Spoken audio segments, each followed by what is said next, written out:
Sean bienvenidos a una nueva emisión de El Cine D, donde recomendamos un director de filmografía por lo general corta, a veces más conocido, a veces menos conocido, a veces europeo, a veces americano, a veces argentino, y en este caso nos toca hablar de Gabriel Nessi, que es un director pronto a estrenar. Quizás están escuchando esto y ya estrenó su nueva película Mensaje en una botella. Tiene 3 películas, 4 en realidad con esa, pero bueno, 3 que uno ha visto ya: Días de vinilo, Casi leyendas, y Los Knacks, que es un documental que llevó aproximadamente 10 años, si mal no recuerdo, si no me fallan las fechas, pero bueno, casi una década seguro de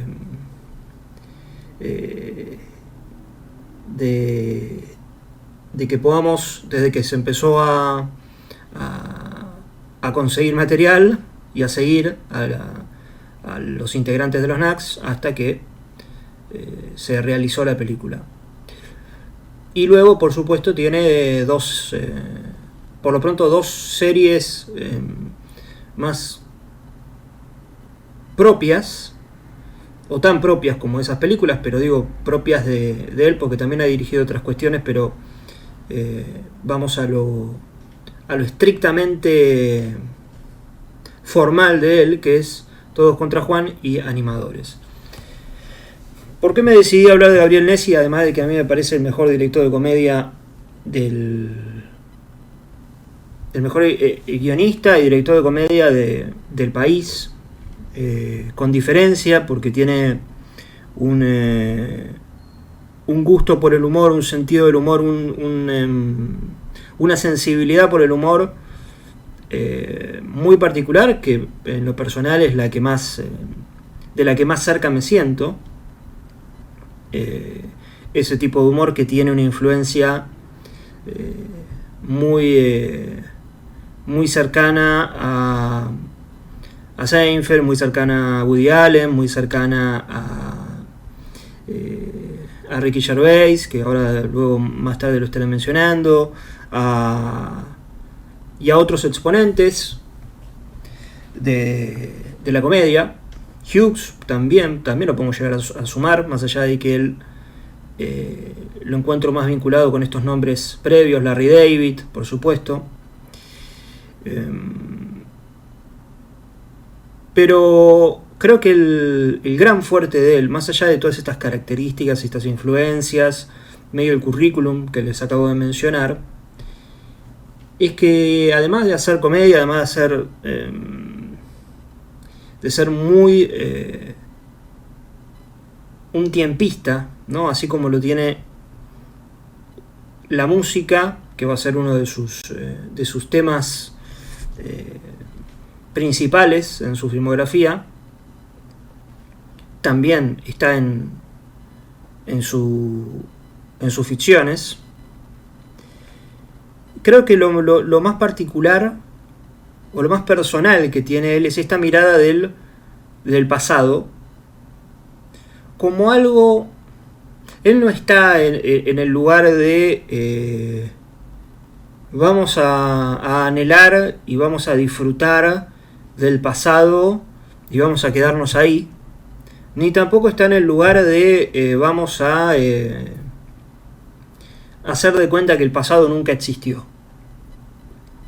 No, él está en un punto intermedio, donde él, en todas sus películas y en sus series, va a postular: el pasado es útil para seguir aprendiendo y para vivir el presente.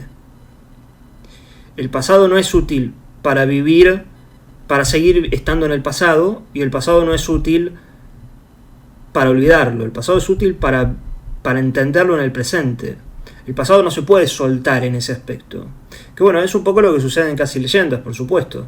Digo, si uno ha visto la película, va a encontrar alguna línea del personaje de Diego Peretti que le recuerde en parte a esto que estoy diciendo. La película misma va a arrancar con Santiago Segura, con el personaje de Santiago Segura y los relojes. Día de vinilo va a tener el vinilo, que es circular como los relojes, y va a tener esto de los amigos de la infancia que forman, que tienen una relación con la música y con las mujeres, que los sigue vinculando hasta el día de hoy, y cómo seguir manteniendo esa amistad tan fuerte en aquel entonces. Seguimos siendo los mismos, somos otras personas, pero con esas historias detrás. ¿Qué es lo que somos en este momento? Y son una serie de preguntas que se hacen sus ficciones. Voy a decir ficciones, así englobamos también a lo que son las series, ¿no? Porque Animadores va a requerir de que el personaje principal de Fernán Mirás acepte quién es, y acepte quién es su padre también. Y en el caso de Todos contra Juan, bueno, estamos ante un personaje que está pensando y está buscando volver a ese hit, a esa serie exitosa que tuvo, en parte similar a lo que puede ser Casi Leyendas, con la diferencia de que el personaje de Juan es mucho más, tiene una postura mucho más David Brentesca ante la situación que en el caso de Casi Leyendas, que donde los personajes son un poco más humildes respecto a lo que era esa banda que tuvieron en algún entonces. Otra de sus grandes películas es Los Knacks. Los Knacks tiene una particularidad, que es que es un documental que pareciera escrito por él. Digo, se dan... Obviamente luego es una tarea de discriminar material, pero es de saber elegir, porque en realidad un documental es cuando uno filma tanto, el documental es lo que vos elijas, y cómo vos elijas darle una estructura a todo ese material que vos tenés. Y él se encarga de seleccionar, conjuntamente con el hermano, por supuesto, con Mariano Vanesi, y en este sentido seleccionar los momentos que más están en sintonía con su obra, con su pensamiento, con su estilo de humor, porque las situaciones, esto es bueno entenderlo, las situaciones que nosotros vemos en Todos contra Juan, las situaciones que nosotros vemos en Días de vinilo, que obviamente son chistes pensados, ¿no?, diagramados, estructurados, de todas formas, provienen en algún punto de el día a día, ¿no? Provienen en algún punto de el tipo que está en la fila esperando que tal cosa, el tipo que va al teatro y lo hacen esperar tal otra cosa. Estoy inventando situaciones diarias que suceden todo el tiempo. Entonces también está su ojo en identificar cuáles son esos momentos dentro de todo lo que ha filmado para los Knacks, dentro de todo el material de años y años, y decir, esto es ellos y esto es lo mío también. Y en los Knacks está muy a la vista. Muy a la vista.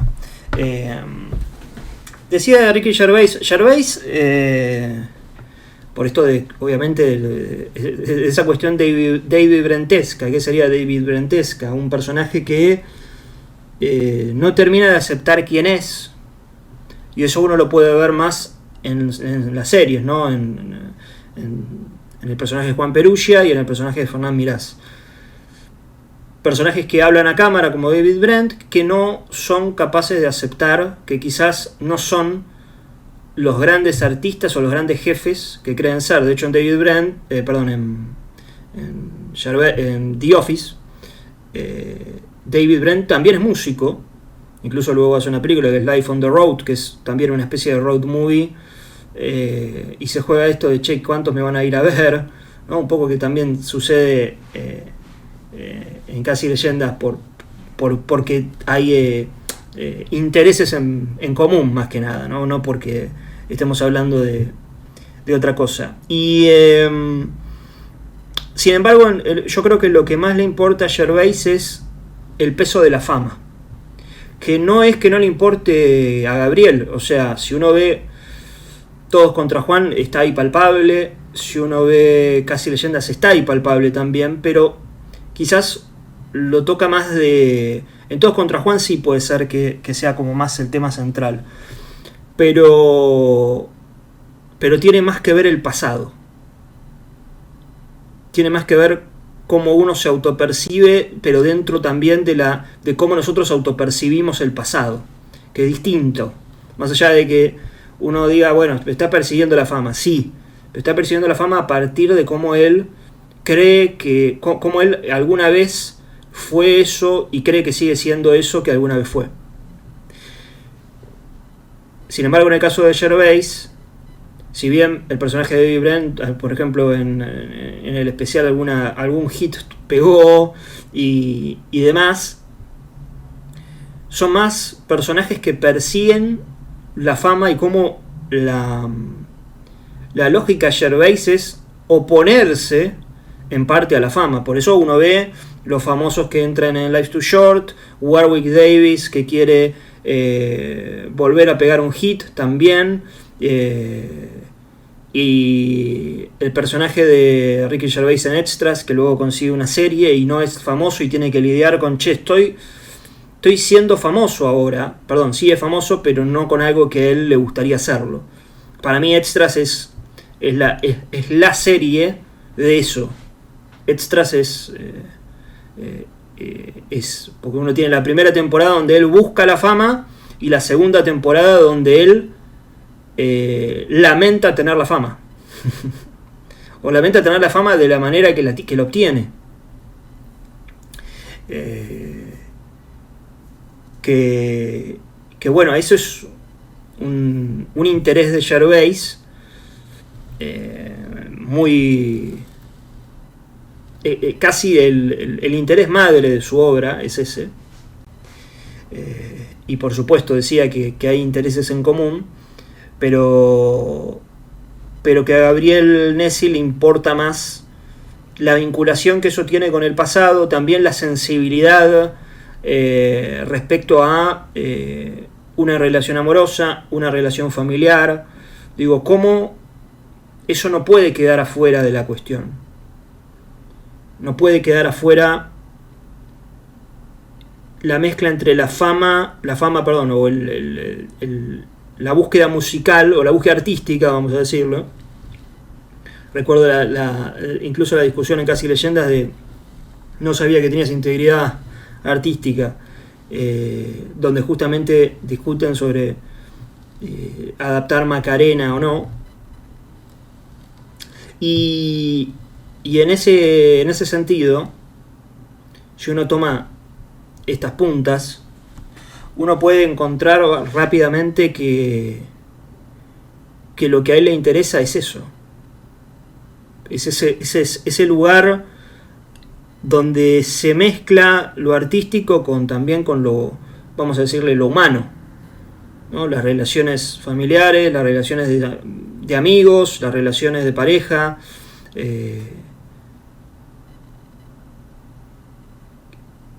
y es primordial. O sea, no Casi Leyendas no podría existir sin que cada uno tenga su relación. Digo, el caso del personaje de Peretti es con su hijo. De hecho está esta cuestión de que no quiero contar demasiado, ¿no? Pero hay una escena que sucede en lo más alto de un edificio. Bueno, ellos cantan elevados, hay toda una conjunción o una conexión ahí entre ir a lo alto para tratar de volver a lo alto, que también lo alto es tratar de volver a, entre comillas, pegarla con la banda.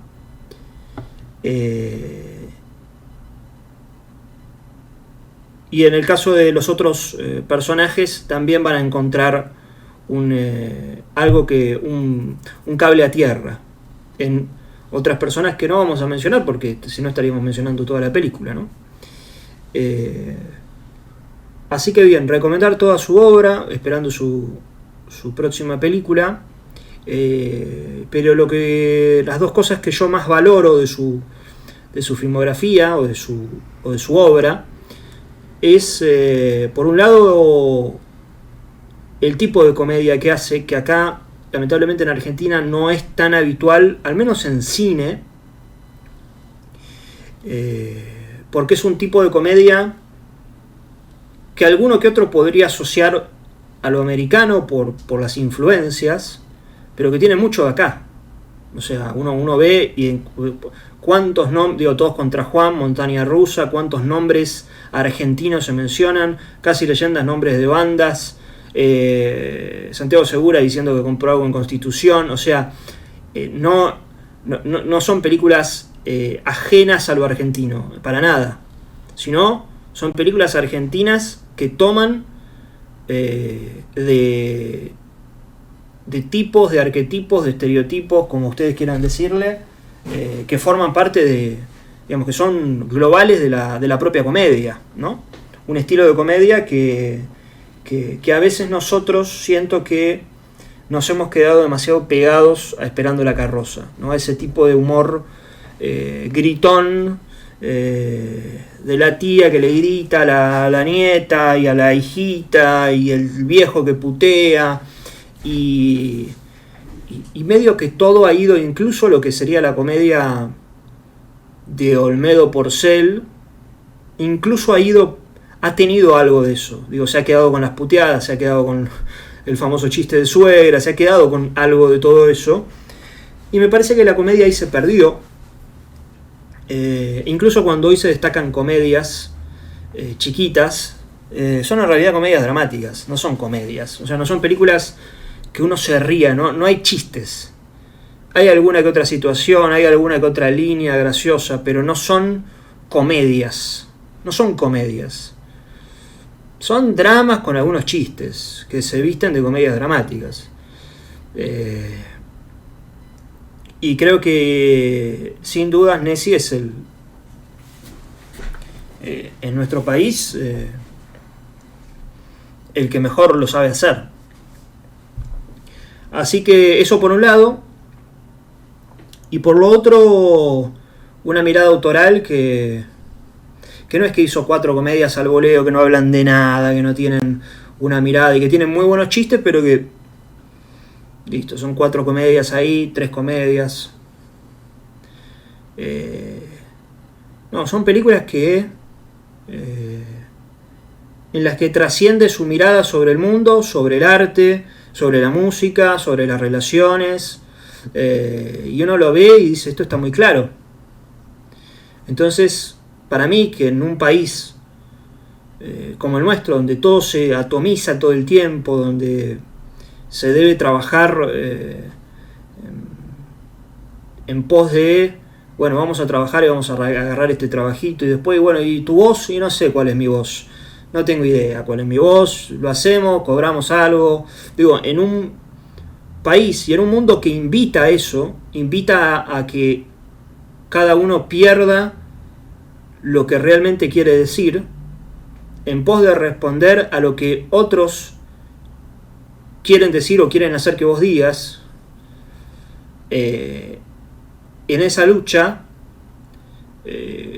Nessi sale ganando por mucho y hace películas, comedias personales que además tienen un punto de vista, como decía, muy cercano. A mí siempre me gustó vincularlas con